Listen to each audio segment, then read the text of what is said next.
Assalamualaikum warahmatullahi wabarakatuh.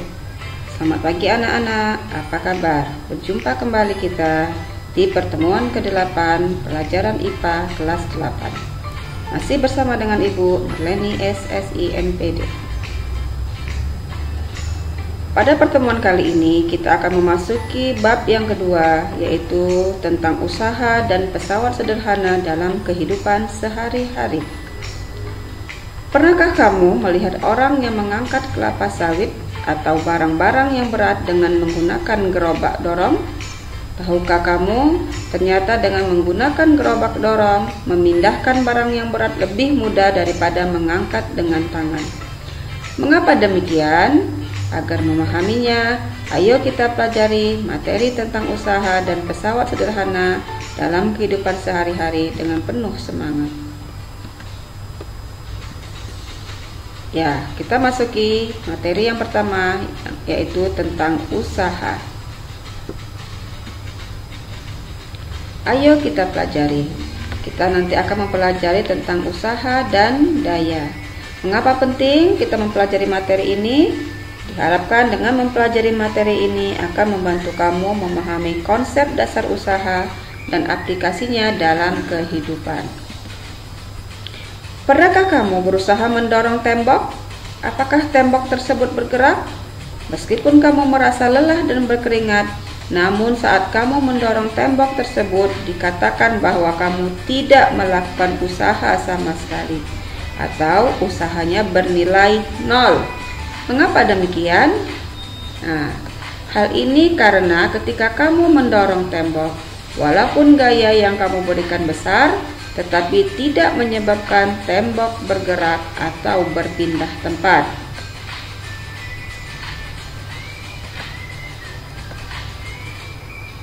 Jadi, yang dimaksud dengan usaha adalah hasil kali gaya dengan perpindahan benda yang searah dengan gaya. Semakin besar gaya yang digunakan untuk memindahkan benda, semakin besar pula usaha yang dilakukan. Semakin besar perpindahan benda, semakin besar pula usaha yang dilakukan. Atau secara matematis dapat dituliskan sebagai W sama dengan F dikali delta S, dengan W adalah simbol untuk usaha dengan satuannya joule atau disimbolkan dengan huruf J besar. Kemudian F adalah simbol untuk gaya dengan satuan Newton atau disimbolkan dengan huruf N besar. Dan delta S adalah perpindahan dalam satuan meter atau disimbolkan dengan huruf M. Oke, sebagai contoh soal, ini bisa kamu lihat di bukumu halaman 78. Lani mendorong rak dengan gaya sebesar 100 Newton sehingga rak tersebut berpindah sejauh 10 meter. Sedangkan Siti mendorong rak lainnya yang sama massa dan ukurannya dengan gaya sebesar 400 Newton sehingga rak tersebut berpindah sejauh 40 meter. Berapakah besar usaha yang dilakukan oleh Lani dan Siti? Ya, seperti biasa, untuk menjawab soal seperti ini kita buat dahulu penyelesaiannya dimulai dengan diketahui. Jadi yang pertama tadi kita ketahui bahwa gaya Lani yaitu sebesar 100 Newton. Jadi F Lani sama dengan 100 Newton, sedangkan perpindahannya delta S 10 meter. Kemudian gaya dorong yang diberikan oleh Siti, F Siti sama dengan 400 Newton, dan perpindahannya delta S Siti sama dengan 40 meter. Apa yang ditanya? Yang ditanya adalah berapa besar usaha? Usaha W Lani dan usaha yang dilakukan oleh Siti. Oke, jawab seperti biasa, masukkan rumus. W sama dengan F dikali delta S. Karena ada dua usaha yang ditanya, yaitu usaha Lani dan usaha Siti. Jadi kita masukkan nilai masing-masing mereka, yaitu W Lani sama dengan F nya tadi 100 Newton dikali dengan 10 meter sama dengan 1000 joule.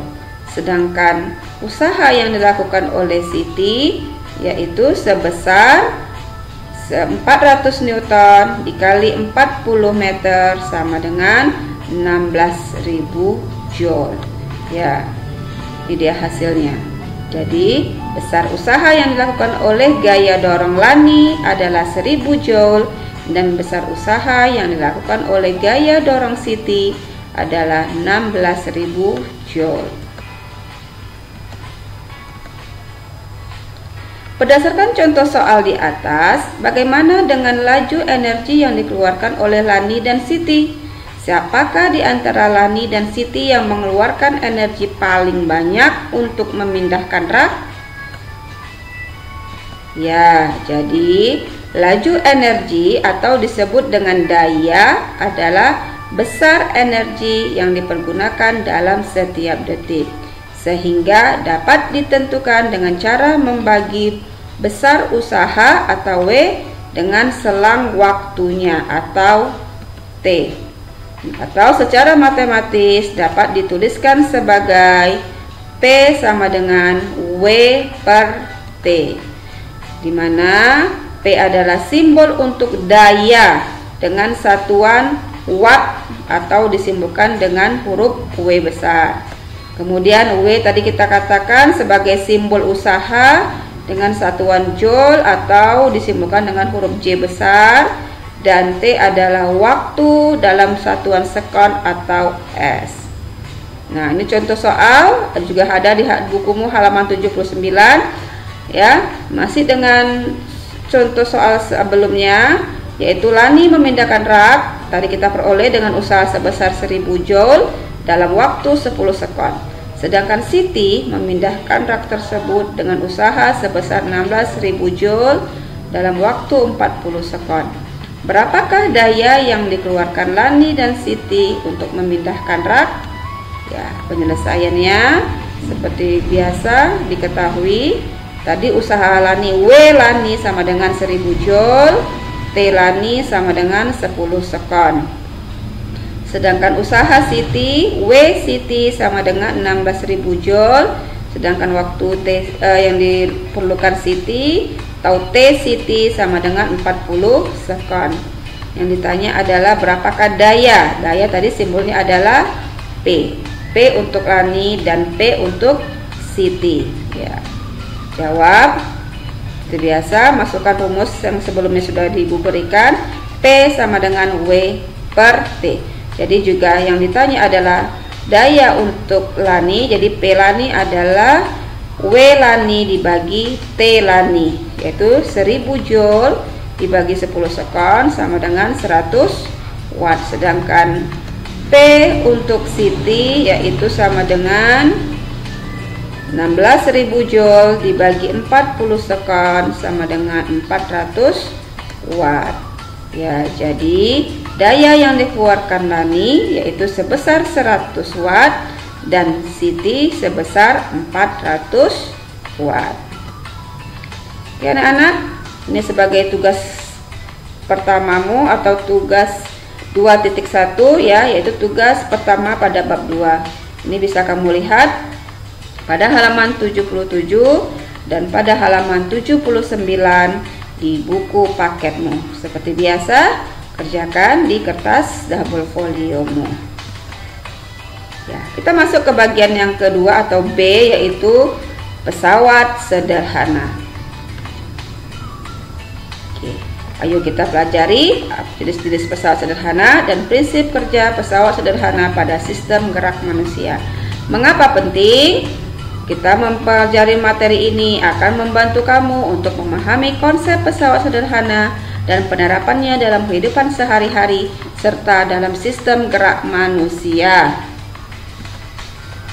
Pesawat sederhana adalah alat sederhana yang dibuat oleh manusia untuk membantu dan mempermudah pekerjaan manusia. Jenis-jenis pesawat sederhana antara lain katrol, bidang miring, dan tuas atau pengungkit. Kita masuki pesawat sederhana yang pertama, yaitu katrol.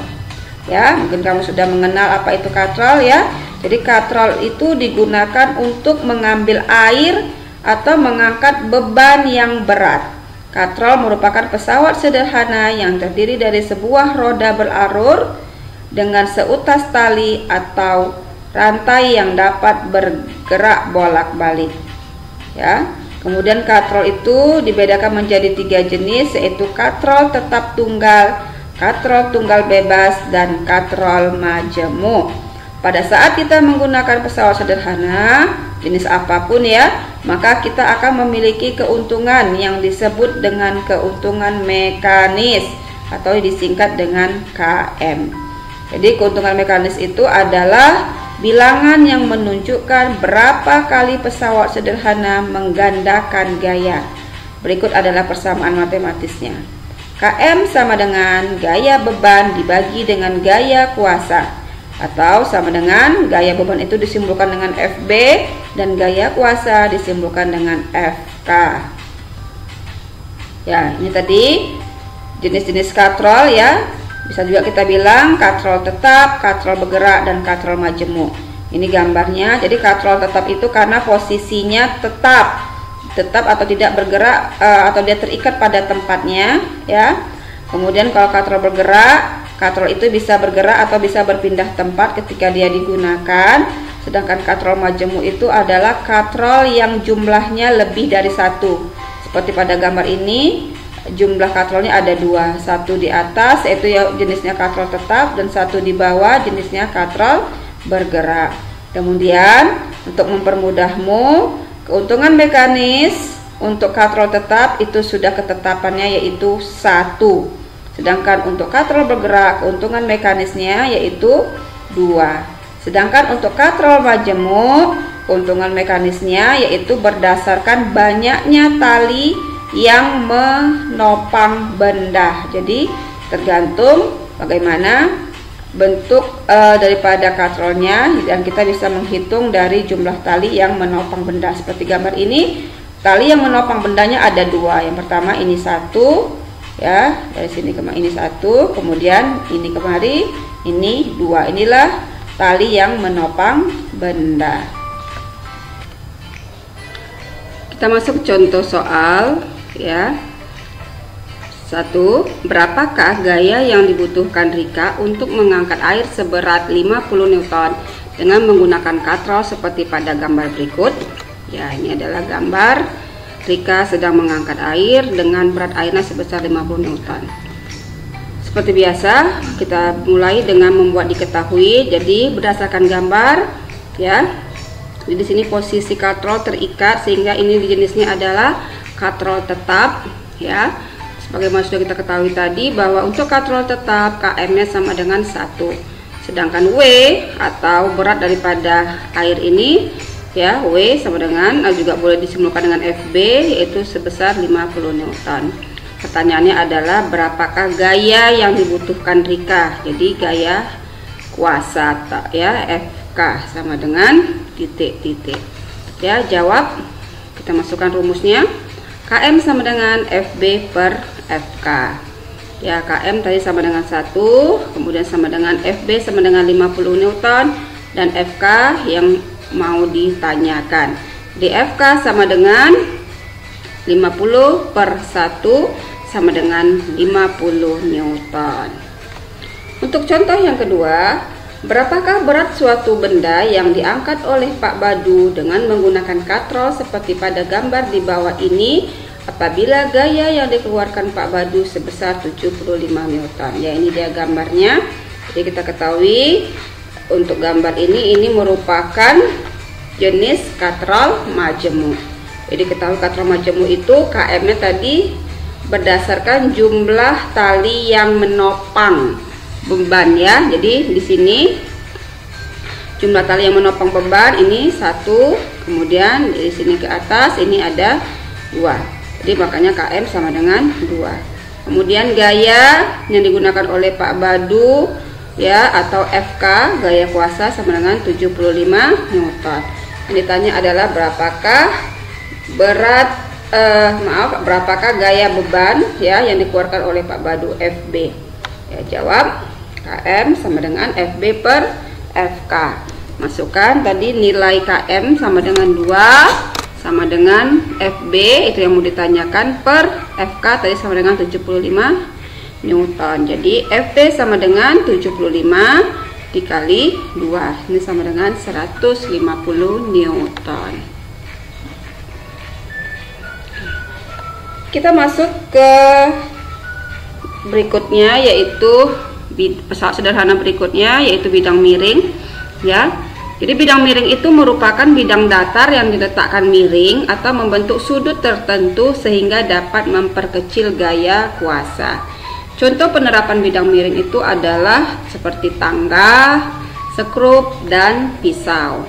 Jadi ini contoh gambar suatu bidang miring ya, beserta dengan simbol-simbolnya. Jadi panjang dari atas ini ya, ujung atas ini sampai ujung ke bawah ini kita simbolkan dengan panjang bidang miring atau simbolnya L.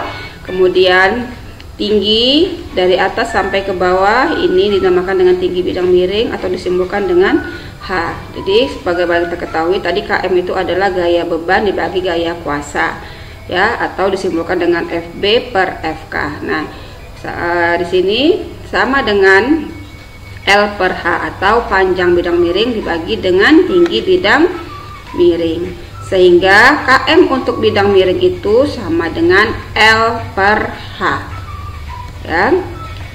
Oke, KM tadi simbol untuk keuntungan mekanis, FB adalah gaya beban dengan satuan Newton, FK adalah gaya kuasa ya, maaf ini gaya kuasa dengan satuan Newton, dan L panjang bidang miring dengan simbolnya M, dan H tinggi bidang miring dengan simbol M. Perhatikan gambar berikut. Bila beban seberat 5000 Newton dinaikkan setinggi 2 meter dengan menggunakan papan yang panjangnya 5 meter yang dibuat seperti pada gambar. Tentukan keuntungan mekanis dan gaya kuasa yang diperlukan untuk mendorong beban tersebut.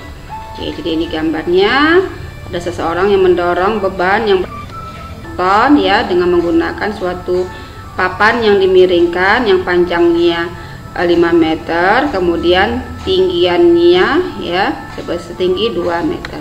Seperti biasa kita buat diketahui, tadi tinggi kita simbolkan dengan H, berasal dari kata bahasa Inggrisnya height ya, sama dengan 2 meter, sedangkan panjang berasal dari bahasa Inggrisnya long, simbolnya huruf L, sepanjang 5 meter. Sedangkan beban atau gaya beban ya, berat daripada benda tadi sebesar 5000 Newton W atau sama dengan FB sama dengan 5000 Newton.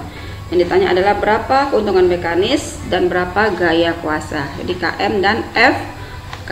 Seperti biasa kita masukkan rumus yang digunakan tadi adalah KM sama dengan L per H, di mana L sama dengan 5 Newton dan H sama dengan 2 Newton. Jadi sama dengan 2,5. Sedangkan untuk mencari gaya bebannya kita gunakan kembali rumus KM sama dengan FB per FK. Dimana tadi KM nya kita peroleh tadi di atas adalah 2,5, kemudian FB 5000 Newton per FK. Ini yang FK yang mau ditanya, sehingga FK sama dengan FK kita naikkan ke atas, 2,5 turun ke bawah. Jadi 5000 Newton dibagi 2,5 itu sama dengan 2000 Newton. Ya, jadi demikianlah materi kita untuk hari ini. Seperti biasa, di akhir materi Ibu berikan kembali tugas yang kedua untuk bab 2, sehingga kita sebut dengan tugas 2.2. Ini ada juga di buku paketmu di halaman 103 ya, yaitu soal yang nomor 4 dan soal nomor 5. Silahkan dikerjakan kembali di kertas double foliomu. Oke anak-anak, Ibu rasa sampai disinilah pertemuan kita. Mudah-mudahan apa yang Ibu sampaikan pada hari ini bermanfaat dan bisa kamu terima ya. Ucapkan sekian dan terima kasih. Assalamualaikum warahmatullahi wabarakatuh. Selamat belajar.